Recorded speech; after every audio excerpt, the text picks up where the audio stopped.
वीज खात्यान महत्वाची नोटीस काढल्या. जनरेटर वा इन्व्हर्टर वापरतल्यांनी खात्याची मान्यताय घेवप सक्तीचे. इन्स्टॉलेशन करताना लायसन आशिल्ल्या इलेक्ट्रिकल कॉन्ट्रॅक्टराचो सल्लो घेवचो आणि योग्य पद्धतीन इन्स्टॉलेशन करचे, नाजाल्यार कारवाय अटळ.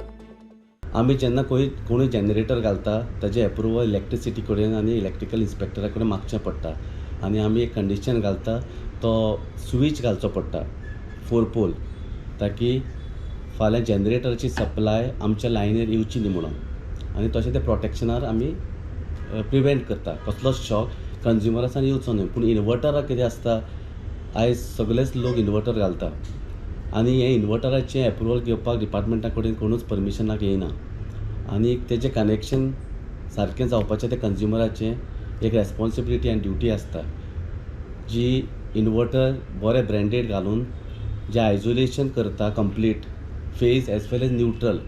कित्याक जेन्ना इन्वर्टर सप्लाय दिता तेन्ना ती सप्लाय आमच्या लायनीर येवंक जायना. ही काळजी the contractor or the inverter supplier हेमी घेवची आसता, इन्क्लुडींग द कंज्युमर. वीज खात्याची मान्यताय आणि गरजेच्यो फॉर्मालिटी पुराय करिनासतना जनरेटर आणि इन्व्हर्टर वापरतल्या आड खर कारवाय जातली. प्रुडंटा खातीर स्वप्नील तारी.